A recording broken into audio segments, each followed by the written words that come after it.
नमस्कार। श्री गणेशाय नमः। ओम उमा महेश्वराभ्याम नमः।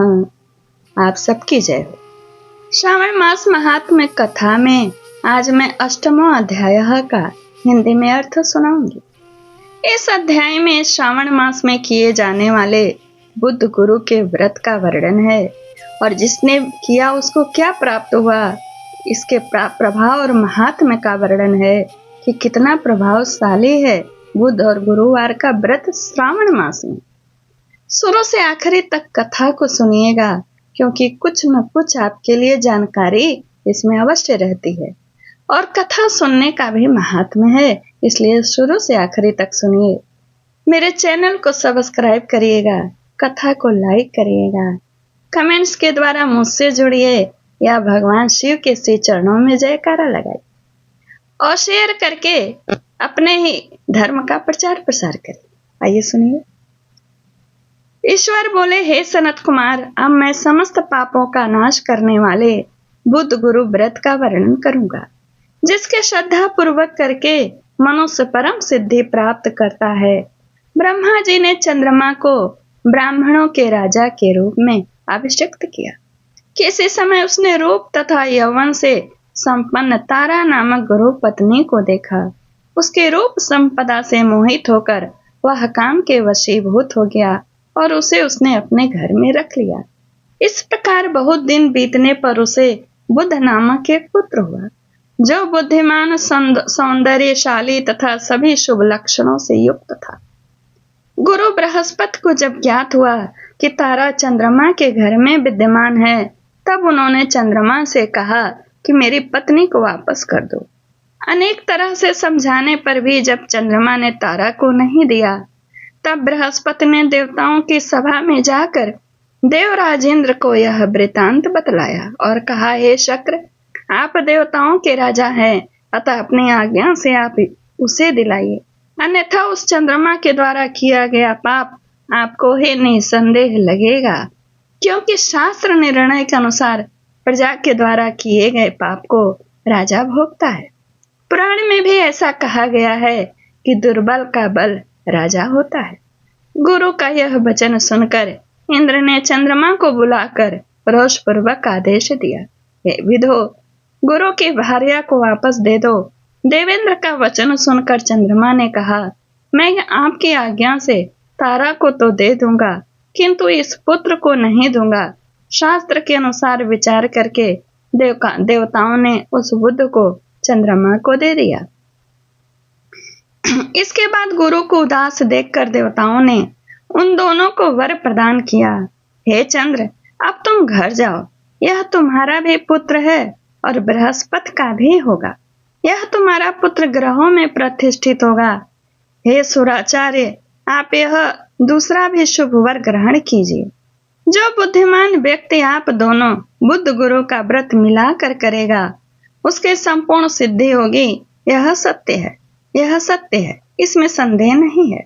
शंकर जी के लिए अत्यंत प्रिय इस श्रावण मास के आने पर जो लोग बुधवार तथा गुरुवार को पूजन व्रत करेंगे, उन्हें सिद्धि प्राप्त होगी। इस व्रत में दही तथा भात का नैवेद्य व्रत सिद्धि में मूल हेतु है। स्थान भेद से आप दोनों की मूर्ति लिखकर पूजन करने से भिन्न भिन्न फल प्राप्त होता है।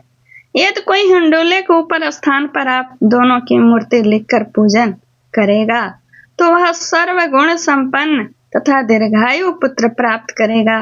यदि मनुष्य कोषागार में मूर्ति को लिखकर पूजन करता है, तो उसके कोष बढ़ते हैं और वे कभी क्षय को प्राप्त नहीं होते। इसी प्रकार पाकालय में पूजन करने से पाक वृद्धि और देवालय में पूजन करने से उनकी कृपा प्राप्त होगी। शय्यागार में लिखकर पूजन करने से स्त्री का कभी वियोग नहीं होता है। धान्यागार में लिखकर पूजन करने से धान्य की वृद्धि होती है।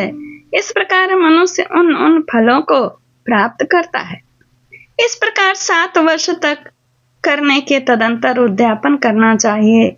उद्यापन के पूर्व दिन अधिवासन करके रात्रि में जागरण करना चाहिए। स्वर्ण की प्रतिमा बनाकर विधि पूर्वक 16 उपचारों से पूजन करने के पश्चात तिल, घृत, चरु और अपामार्ग तथा अश्वत्थ से युक्त समिधाओं से होम करना चाहिए। अंत में पूर्णाहुति देनी चाहिए। तदंतर मामा और भांजे को प्रयत्न पूर्वक भोजन कराना चाहिए।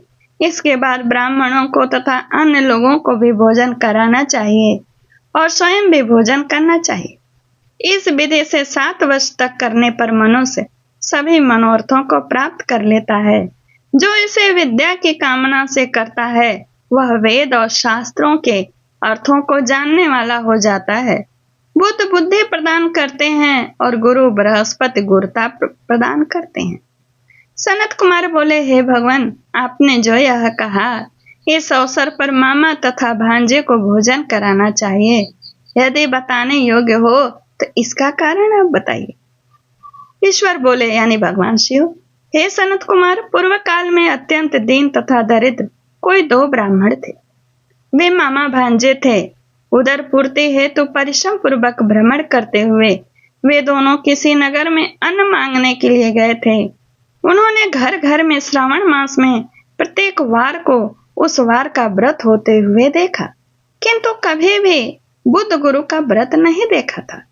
तब उन्होंने वहां बहुत देर तक परस्पर विचार किया कि सभी वारों का व्रत तो सर्वत्र दिखाई पड़ रहा है, किंतु बुद्ध गुरु का कहीं नहीं। अतः चूंकि यह व्रत अनुच्छिष्ट है, इसलिए हम दोनों को चाहिए कि इस शुभ व्रत का अनुष्ठान आदर पूर्वक करें। किंतु हे सनत कुमार, इसकी विधि न जानने के कारण वे दोनों संशय में पड़ गए। तब उसी रात्रि में उन्हें स्वप्न में इस व्रत की विधि दृष्टिगोचर हो गई। इसके बाद उन्होंने उसकी विधि के अनुसार व्रत को किया, जिससे उन्होंने अपार संपदा प्राप्त की। प्रतिदिन उनकी संपत्ति बढ़ने लगी और सभी लोगों को ज्ञात भी हो गया।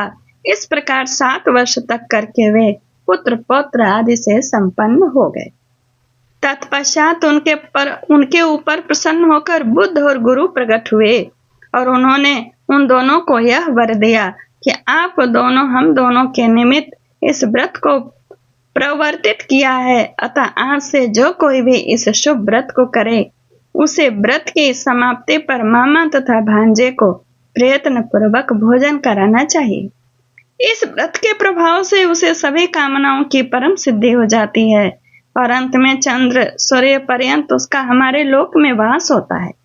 यह अध्याय यहीं पूर्ण होता है।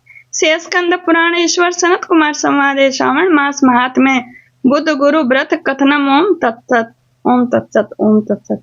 ओम नमः शिवाय, ओम नमः शिवाय, ओम नमः शिवाय। नमस्कार। जय श्री कृष्ण।